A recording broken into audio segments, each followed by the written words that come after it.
All right, you guys are live. Thank you. Welcome everyone to Thursday, July 16th Administrative Review Team. I'll call our meeting to order. We have on our agenda notification of one minor modification that was approved by staff for Yoga 6 to some minor modifications to their building materials and colors. So that's been approved through planning. We do have minutes from July the 2nd. Does anybody have any changes or modifications that need to be made to those? Okay, I'm seeing none. So with that, I would recommend that those be approved. So if everyone on the board could answer in the affirmative if they agree that those minutes should be approved, I would appreciate it. All those in favor? Aye. Aye. Thank you. So today's agenda is pretty short. We have one case that's an introduction and determination for the Bates and Brown Barbershop on Longshore Street. So Chase, I'll let you take that away. It looks like screen sharing was disabled again. I apologize. Are we able to get that back? Nikki, I gave control back to you. Yeah, Chase, you should be able to do it now. Okay, thank you.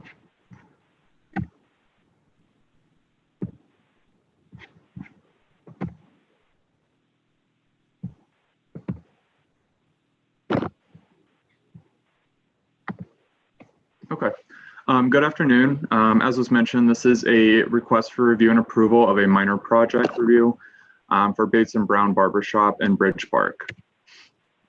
The site is highlighted in yellow here with the specific tenant space indicated by the yellow star. This is within building B4 of B block.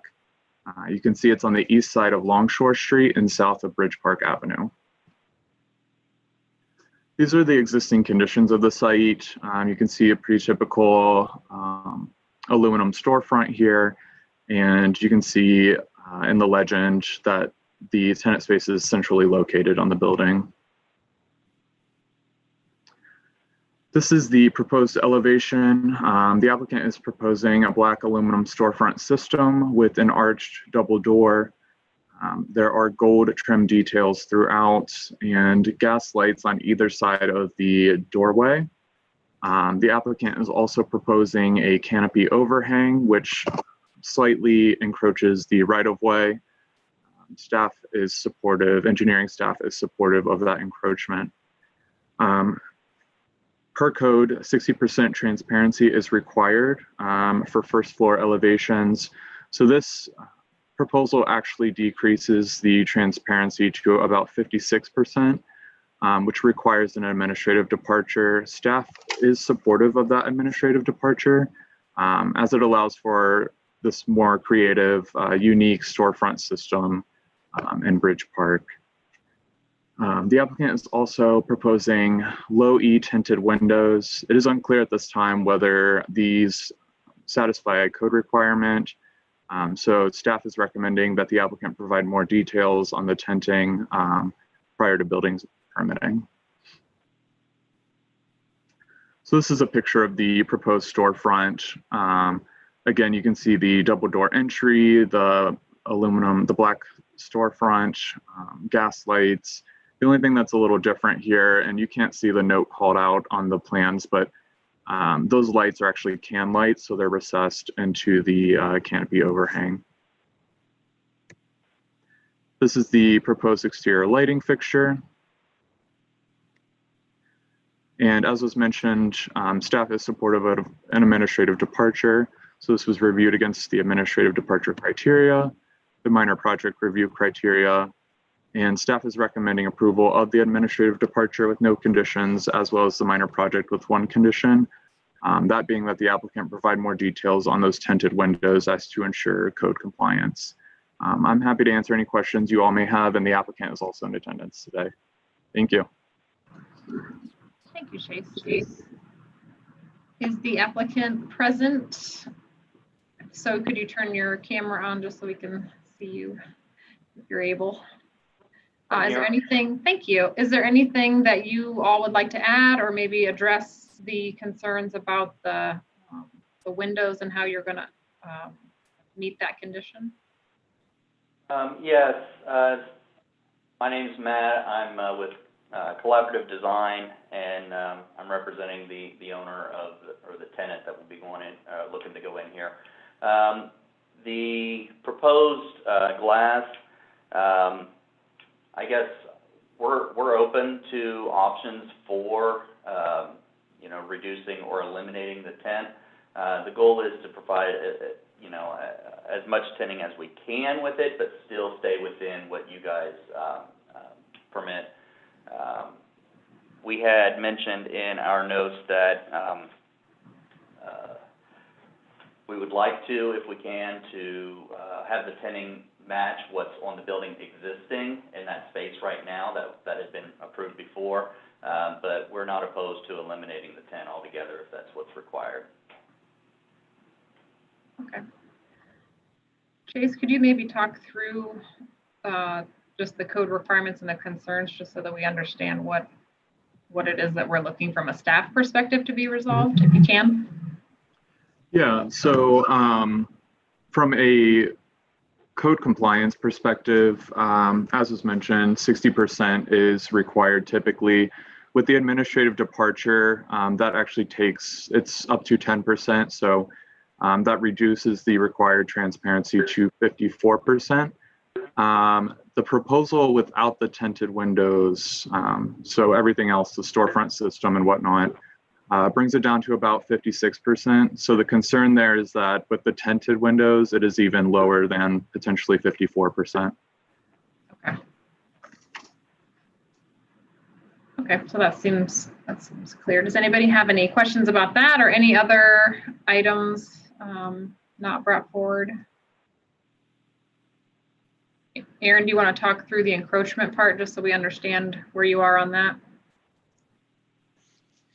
Yeah, on that, the initial submittal didn't have the right-of-way location, so we just needed to know the extent or how far that the structure was going to encroach into the right-of-way. And once we've looked at that, we reviewed it with the city engineer, and we're fine with that. The code makes provisions for those type of items to have encroachments in the right-of-way, so we just evaluate these on a case-by-case basis. Okay, thank you. Anyone else have any other comments or concerns about this? Yes, Renee. So the intent of the tinting of the windows then is it's going to reduce that visibility from the outside in? From a staff perspective, yeah, and again, we don't know exactly to what extent it is tinted, so that's why we're asking for more details. So I mean, the goal of Bridge Street is to be very transparent and very open to be able to see into that. So I mean, that's why that requirement exists. I guess maybe if that's what you're asking, Renee. So our desire would be for it to be very, very transparent, I guess. Yeah, Right. from a safety and security perspective too, to be able to see in there would make a difference. Okay. I just wanted to make sure that, thanks. Yeah.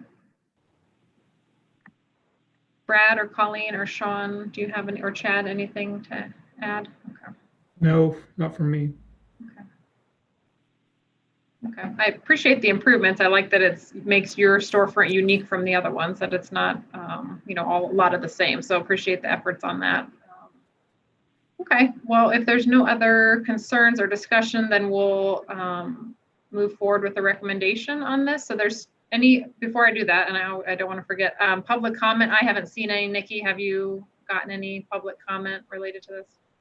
No, there's been no public comment submitted. Great, thanks. So we have two motions as part of this application. So the first would be the administrative departure to reduce that transparency to 54 or 56%. Is everyone in favor of that? If so, if you could answer in the affirmative. Yes. Yes. Yes. Thank you. And then the second is approval with the of the minor project with the one condition that they provide more details about the tinted windows to ensure that they meet the code requirements. Everyone, anybody have any concerns about that? If not, then I recommend approval of that with the one condition. So if everybody could answer in the affirmative, if they agree. Yes. Yes. Yes. Great. Okay, so those stand approved then, so you can move forward with working with Chase, then Matt, on the final details of that and getting that submitted through the process. So, Thank you. thank you very much. Okay, we don't have any other further business unless anybody else has anything. If not, then we will be adjourned. So thank you all very much, and hang on one second while we